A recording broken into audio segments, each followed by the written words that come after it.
नमस्कार दोस्तों, बोल के लब आजाद पेज के इस मंच पर मैं हूं प्रियंका वर्मा और आज का ये वीडियो मेरा इस पेज पर पहला वीडियो होने के नाते मेरे लिए बेहद खास है। मैं एक समाज सेविका, कृषि व्यवसायी और एक लेखिका हूं और आज जिस विषय पर मैं आप सभी से बात करना चाहती हूं वो विषय है हमारे देश के किसानों के मुद्दे। दोस्तों, हमने बचपन से पढ़ा और समझा है कि किसान अपनी कड़ी मेहनत और साधना के बल पर मिट्टी में से भी सोना उत्पन्न करने की क्षमता रखता है। हमारा भारत देश एक ऐसा कृषि प्रधान देश है जहां की लगभग 60% आबादी कृषि से जुड़ी हुई है, जिनमें किसान जो कि हमारे लिए अन्न उत्पादक या यूं कहें हमारे अन्नदाता हैं, सर्वश्रेष्ठ हैं। लेकिन इसी बात पर एक कटाक्ष ये आता है कि आज की वर्तमान स्थिति में देश के हर राज्य का किसान सबसे ज्यादा मजबूर, शोषित, कर्ज तले दबा हुआ और दयनीय स्थिति में है। किसानों की ऐसी स्थिति के बहुत से कारण या मुद्दे हैं जिन पर हम समय समय पर रोशनी डालते रहेंगे और उसी के चलते आज के इस वीडियो में आप और हम जिस मुद्दे पर बात करेंगे वो है किसानों को कृषि उपज का उचित दाम न मिलना व कई क्षेत्रों में उनके अनाज की अनदेखी होना। दोस्तों, मेरी एक छोटी सी रिसर्च में मैंने जाना है कि नेशनल सैंपल सर्वे ऑर्गेनाइजेशन या NSSO की रिपोर्ट के हिसाब से हमारे देश में एक सामान्य किसान की मासिक आय केवल 10,218 रुपए है,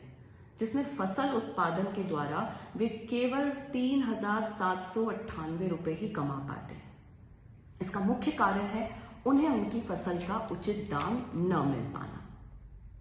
मूल रूप से केंद्र सरकार अन्न, फल, सब्जियों आदि अनाज के सही दाम तय करती है। किसानों और सरकार के बीच माध्यम बनती है कृषि उपज बाजार समिति, जिसे हम आम भाषा में कृषि मंडी भी कहते हैं। इसी मंडी के सदस्य होते हैं कृषि व्यवसायी, जिन्हें बिचौलिया कह के भी संबोधित किया जाता है। इस जमीनी स्तर पे किसानों का शोषण बहुत आसानी से किया जाता है क्योंकि निजी क्षेत्रों द्वारा किसानों को सरकारी दाम नहीं दिए जाते।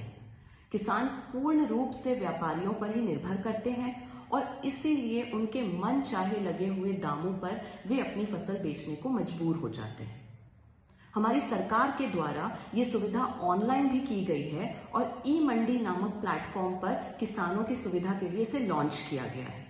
लेकिन फिर इसे हम अपना दुर्भाग्य ही कहें कि आज भी कई किसान इस सुविधा का लाभ नहीं उठा पा रहे हैं और ज्यादातर किसानों को इस प्लेटफॉर्म की पूर्ण जानकारी ही नहीं है। दोस्तों, हमारे देश के कई राज्य जैसे उत्तर प्रदेश, राजस्थान, मध्य प्रदेश, बिहार, महाराष्ट्र, केरला आदि में किसान आत्महत्या के सबसे बड़ा कारण यही सामने आया है, क्योंकि एक आम किसान की हर प्रकार की मुसीबतों का सामना करके जैसे तैसे अपनी फसल को तो उगा लेता है, परंतु उस स्वर्ण स्वरूपी फसल का उचित दाम भी उसे ना मिल पाए तो उसके जीवन की उम्मीद भी टूटने की कगार पर आ ही जाती है। NSSO के मुताबिक ही वर्ष 2020 में किसान आत्महत्या के कुल 10,677 मामले सामने आए थे और यकीन मानिए दोस्तों, इनसे कहीं ज्यादा तो आप और हम तक पहुंचे भी नहीं होंगे। आज जब भी हम घर में खाना खाते हैं, स्वादिष्ट खाना खाते हैं, तो हम उस बनाने वाले की तारीफ करते हैं, लेकिन क्या हम कभी उस किसान को याद करते हैं जिसने उस अनाज को उगाया है? सच मानिए, हमारे देश में जब भी एक किसान आत्महत्या करने की सोचता भी है ना,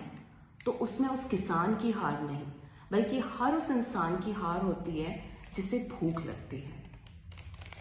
लेकिन जैसा कहा जाता है ना कि अंधेरे की अंतिम सीमा को अगर गौर से देखें तो उजाले का एक छोटा सा दीपक दूर से टिमटिमाता हुआ नजर जरूर आता है। बस वैसे ही बेशक ये समस्या बहुत ही विकराल रूप में हमारे देश में मंडरा रही है, परंतु यदि आप, मैं और हमारा सारा समाज किसानों के इस मार्मिक मुद्दे पर संवेदनशीलता से कार्य करें तो वो दिन दूर नहीं है जबकि हमारे देश के अन्नदाता को उसका हक, असल हक मूल सहित मिल जाएगा।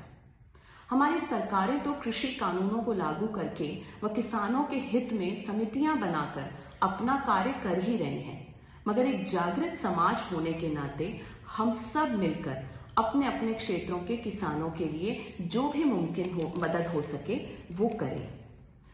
बोल के लब आजाद पेज के माध्यम से मैं आप सभी से गुजारिश करती हूं कि इस मुद्दे को अपने जहन में उतारें।